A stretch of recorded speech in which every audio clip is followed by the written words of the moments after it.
Just your reflections from yesterday, going up to the memorial, and your reflections Yeah, off Pat's eulogy as well. It was an incredibly well done, emotional, respectful ceremony. It was simply amazing. I mean, it was an absolute who's who of this great association for spanning the last 50 years. It was incredible to see that many people in there, and just to hear the stories about an amazing visionary and how many people he impacted. Pat's talk was scintillating. He has great history. They both came into the league about the same time, and he had some really cool stories of both of them coming up through the ranks and getting to know him for the first time in a meeting when Pat criticized the officials in the finals of when the Lakers played the Sixers, and he got blasted by a young David Stern, and it caught Pat's attention, right away. But it was a really special morning. It's just such a shame that everybody got together for that. But and my dad flew in for it. It's a really amazing how many people he affected on both sides. Business side, basketball side, players, staff, coaches, the outreach, and then obviously the globalization of the game is largely credited to his vision.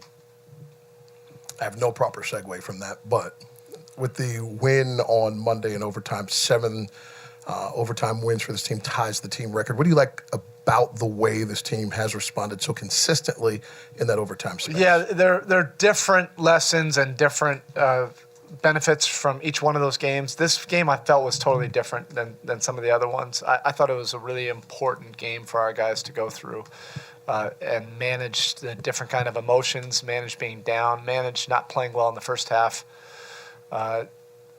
to finding accountability at halftime and communicating with each other, working for solutions rather than deflecting or being entitled or caught up in mini dilemmas that happen naturally through the course of competition, good competition. And we were able to work it out, and that doesn't guarantee anything, but our approach, I felt, was really sharp.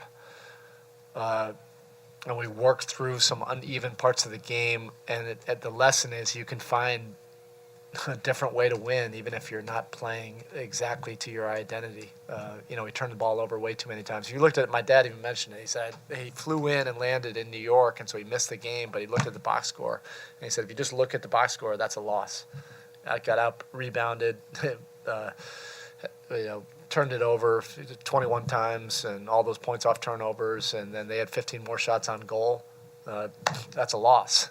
And we gutted it out, found some grit, and made some big plays. And a lot of things have to go your way, but your disposition and your collective will sometimes can help you win when you're not playing well. I thought it was a really important win for us. Spo, the end of the game triggered in Ted Ballard's mind. I remember of the '97 game when Marley found Zoe. Found Zoe, yeah. Do you remember that? Absolutely. That was I thought of that,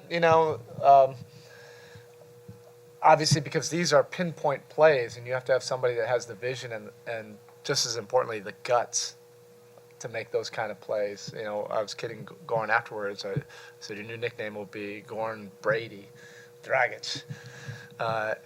But he actually threw it more like a soccer player. So I got to think of a really good soccer player, to do that. But Marley had that kind of feel and courage and the vision and pinpoint passing to be able to make those plays. Ronnie speaks to that too when he was at Cleveland. It's such an underrated skill in this league to find somebody that can make all the different kinds of passes from out of bounds when you need to get the ball in and they're going to foul, when you need to get the ball to somebody and you need a bucket, when you need to throw a lob, when you need to throw something to somebody on the move, different coverages. You have to be able to read all that and have the poise to be able to deliver the pass. Goran has that. He's a point guard. He has a little bit more size too. He's not a 6-footer. By normal American standards, he probably would be listed as a 6'5" guard with length and vision. But over the years, probably our best passers in that situation would be Dan Marley for sure, for sure. He threw so many of them. Pat used to draw up these great plays, and Marley would deliver the ball on time, on target, under pressure. But Shane Battier, one of the best ever in this league. In every scenario, every situation, any circumstance, whatever the pressure, Shane could deliver it. And he had a lot of those as well, and we're starting to develop. I mean, with this group, Goran makes sense in a lot of different scenarios. Erik, I know you go through the video of an opponent anyway, but after what happened in Washington last time, do you talk a little bit more about what it felt like after that game and maybe just sort of reinforce? Yes. Expanded all There's not much to expand. Our guys on, if they don't understand now, I mean, it's ridiculous. Okay. To go back to inbound for a second, you obviously use Duncan a lot in those situations. Do you see things in him? I mean, obviously he's not at that Shane level yet, but do you see?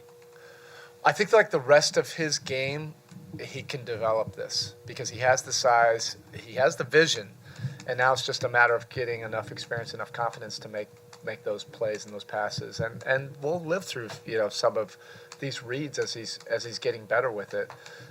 Look, that was more coach error on his turnover. I wasn't asking about that. Right, that should have been a turnover. Yeah, I'm using him a lot because I see potential with him, and particularly if we need to get Goran out on the court in play, we need some other guys to make those kind of passes. Jimmy can make those passes, but I think Duncan has some potential, and we're developing that intentionally.